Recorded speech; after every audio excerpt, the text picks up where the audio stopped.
This show, we're focused on hurricane preparedness. The season started on June 1st, and it's expected to be an active one.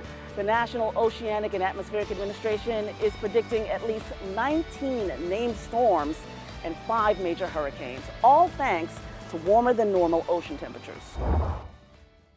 To talk more about the season and explain how the state responds to storms and prepares for them is Kim Stenson, Director of the South Carolina Emergency Management Division. Director Stenson, thank you so much for letting us come here and visit you and talk this through. You've been here for more than a decade. You have so much experience. Can you tell us a little bit about what the agency does and how you respond to these disasters? Well, what we do here is that we coordinate the state response for emergency situations, and almost any large situation that we have here in South Carolina, we're going to have to provide state assets, and we coordinate those, and we also coordinate the assets of unimpacted counties here in South Carolina, which has also been very helpful. But bottom line is that we have the state response, and that's our responsibility. So when you say assets, you're talking about crews, getting equipment to where it needs to go? Right. State agencies, and some of the big ones are the National Guard, Department of Transportation, Department of Public Safety, Department of Social Services, who run our shelters. So we've got many agencies that are involved in that process. So in a disaster, there's a lot of moving parts. You're in charge of a lot and making sure everyone needs to be where they are. And you have a lot of resources here. What kind of resources do you have to make sure you're deploying those resources in the best way? Well, we've got a couple of items that are worth mentioning. One is we have some very much redundant communications here in South Carolina that we can work out of this office here. We don't just rely on cell phones, but we've got our local government radio. We've got 800 megahertz radios, and we've got satellite phones and satellite radios. So number one priority for any event is to make sure we establish communications with the local authorities so that we know what they need and what they want us to provide. Because with that communication, you can do your job. Exactly. And people can get the help they need. Mm-hmm. NOAA is predicting a very active season, or they have predicted a very active season. We've seen storms grow in intensity and in strength in the past years. What do South Carolinians need to know in terms of keeping themselves protected and prepared? You know, a lot of people feel like, well, we know. We live in a place where there are hurricanes. We know what to do. What's your advice these days? Well, what we tell all our citizens is be their own emergency manager. You're probably going to have to be the help until help arrives. And so you should have a plan. You should know what your threats are and develop that plan. And we've got some tools to help them do that. We've got our website at scemd.org, which is full of information how to get ready for not just hurricanes, but for any event that might happen here in South Carolina. We've got our South Carolina Emergency Manager app, which is downloadable on your cell phone and easily Apple Play and Google. And that allows you to have all that information that you would normally see on our website, plus an ability to build your own plan, track your supplies, put down important contact information and rallying points for you and your family. So we certainly recommend that people do both those things. One of the things you also promote is knowing your zone. Can you talk a little bit about what that means, know your zone, and the importance of that information in a natural disaster? Sure. Well, when the governor orders an evacuation, it's done by zone along the coastal counties. And so it's important to know your zone if you're in one. And when the call comes to evacuate, you know that you should evacuate. And of course, we highly recommend that you do that. There's a couple of ways you can find out where your zone is. One is at our website at scemd.org, and the other is on our Emergency Manager app. It'll allow you to type in your address, and then it'll tell you if you're in a hurricane zone and which hurricane zone you're in. You know, throughout your time, I know you've seen disasters hit that have been so destructive and so disruptive to life and to property. Can you talk about the cost, what it costs in terms of responding to a storm that has the potential of upending, hundreds, if not thousands of people's lives? Sure. Well, the cost could be pretty steep. Right now, we're tracking for Hurricane Helene. It's about $1.3 billion in infrastructure damage, emergency protective measures, and debris cleanup just on that end of it.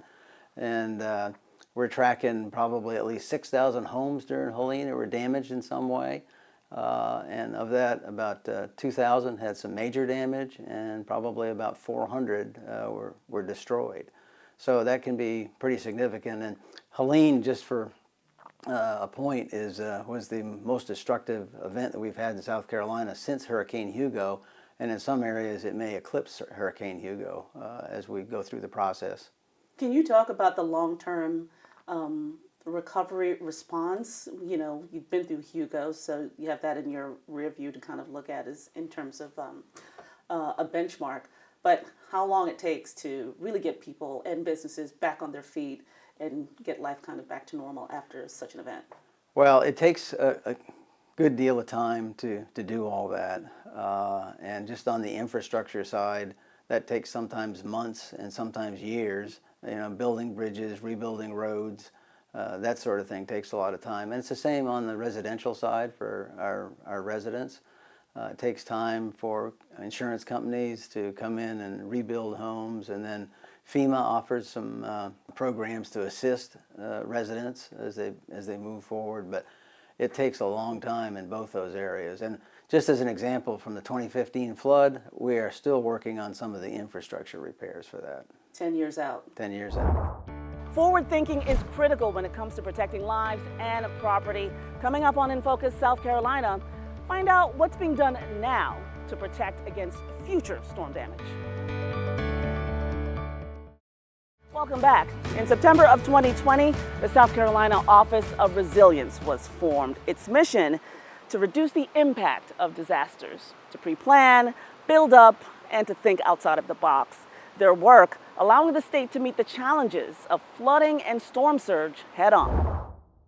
Well, joining me now is SCORE's Chief Resilience Officer, Ben Duncan. Ben, thanks so much for having us here and joining us to talk through all of this.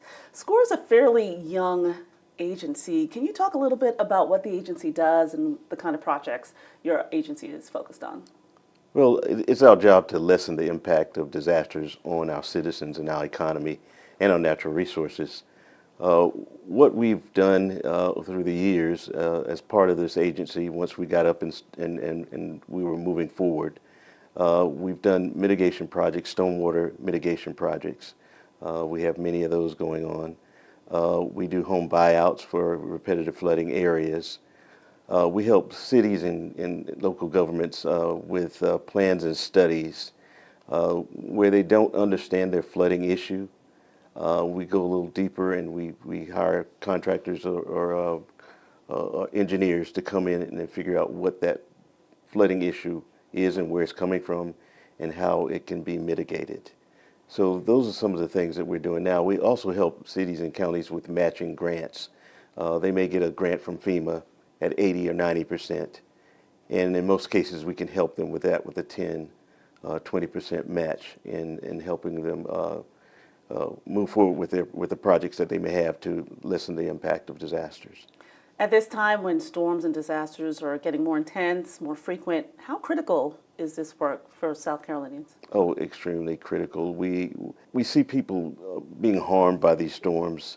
We see the economy being harmed by these storms, and it's our job to make that less impact on those individuals, on the cities, the counties, and the businesses, so they can recover faster and get back to the normal life. How does your agency help, though, in the aftermath of that storm? You laid out some of the functions.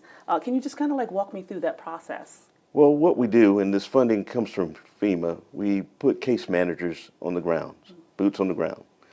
They start in asking people what are their unmet needs, and we start recording their unmet needs and be prepared for when the dollars are ready so that we can help those citizens recover faster. We have many citizens who can't recover on their own, and those are the people that we focus on. We help all people, but those who can't recover on their own, we focus on them to help them get back on their feet. You know, walking into your office, you can't help but notice all of the photos of the home buyouts of Right. people who've been helped to get back on their feet. How rewarding is that work when you see someone Extremely who's rewarding. And it's not just buyouts, it's home repair and replacement. For the past three storms before Helene, we've repaired 3,459 homes. Just imagine that your home is damaged and you can't repair the home yourself. That's when the HUD dollars come in a year or two later to assist those folk in repairing and replacing their home. The money comes through us, and then we go out and we hire contractors to help repair their homes or replace them in some cases. And in some cases, if it's in a flood zone, we find property somewhere else or buy them out so that they can move somewhere else where it's safer. I want to talk about stormwater infrastructure, the stormwater infrastructure program. What is that program and what's involved with it? Well, it's first of all, we send a notice to cities and counties that money is available for infrastructure, stormwater infrastructure programs. That money will help in the recovery process and in the mitigation process, and it anticipates future storms so that we can recover faster. These are the stormwater programs. There's one particular one in Charleston that we assisted with funding. It was $10 million. It was the Earhart Tunnel, where in Charleston it floods if you sneeze hard there. And that money was used to help with that tunnel process that had already been established, where there's a giant tunnel where the water flows into it, and it's being held there. And when low tide comes about, the water can be pumped out into the Ashley River. That's one of the storm water programs that we've got going. Can you talk about what homeowners or just residents can do to make sure that they're prepared and ready for some of these storm events and ready to tap into SCORE's resources if the worst does happen? Oh, one thing, they can move debris and other items around the house so when there's high winds, that it will not damage their homes or damage other homes when the debris is blown around. They can cut trees down around their homes that they won't fall on their homes when high wind comes, and that they can help clean out ditches so water can flow properly, because flooding is the biggest issue. Not so much the wind at times, but flooding is a big issue. So make sure the ditches are cleaned and the waterways are clean. Many times what we found out after a storm, things are washed out of their homes, and you look downstream from the flow of the water, you see refrigerators, you see other tires and other debris in the ditches, which as soon as it rains and heavy rains, it starts the flooding process. So they can do those small things to try to prevent flooding when we get high winds and heavy rains. You know, your work is so critically important because long after the storm hits and, you know, folks like us stop paying attention, people are still dealing with the aftermath. So much work to do on your end. It takes coordination. It takes volunteer organizations, which we work with, Habitat for Humanity, all of our VOADs, which is volunteer organizations active in disasters. It takes all those folk to help us get back on our feet. It's a coordinated effort. We have a volunteer coordinator who's doing an excellent job in coordinating resources out there. And it comes from the private sector and nonprofit sector and the public sector to coordinate all these resources. So much cooperation needed. Yes. Duncan, thank you so much for taking the time. Oh, thank you. Time now for a quick break, but when we return on In Focus South Carolina, we'll have more on hurricane preparedness and what it will take to meet a potentially active hurricane season this year. Mark Smith is the State House representative for Berkeley County, an area that's seen its share of storm damage. Thank you so much for joining us here on In Focus. You know, I want to start by asking you about Hurricane Helene and how it impacted your district. You know, first of all, thank you for having me. And certainly here in the Low Country and Charleston area specifically, we certainly have, as you said, seen our share of hurricanes. One can't help but quickly think about Hugo back when 1989. We were very fortunate and very blessed in many ways when you think about the devastation that certainly happened across our state and even in our neighboring state, North Carolina, the extent of which Mother Nature made that damages with Helene. Fortunately, Berkeley County was spared in great detail and comparison.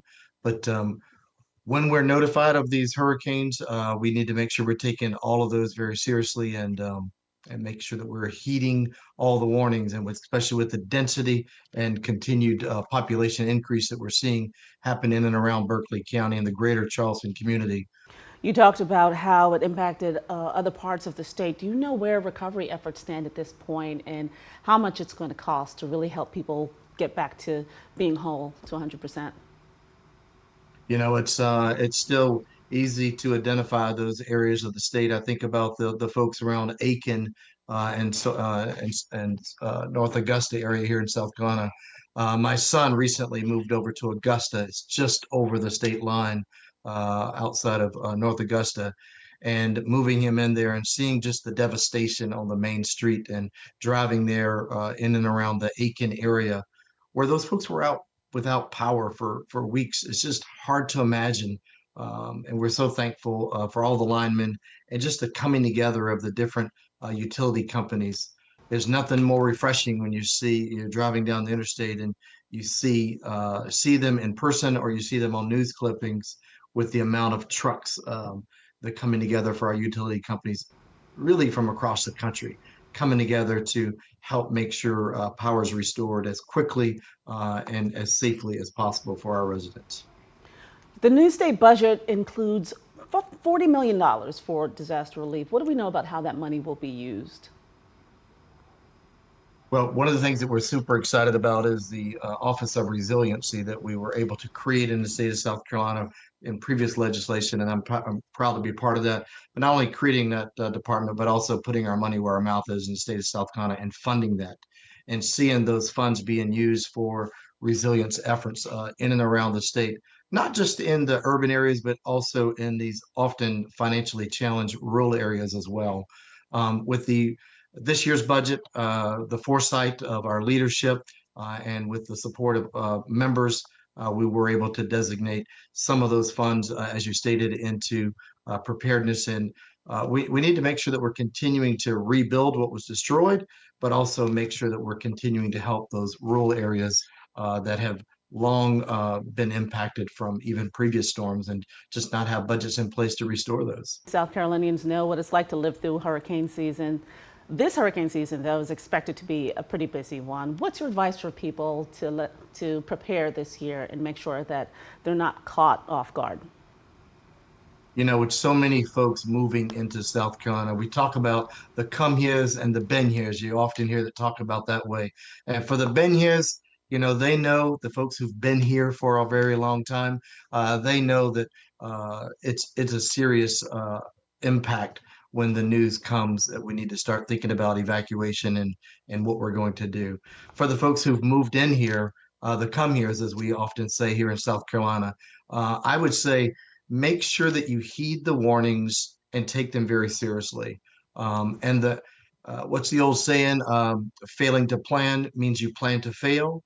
Have a plan. Make sure that you're talking with your loved ones and have have a plan for your family. Know where you're going to go to if you need to evacuate. Know what that looks like.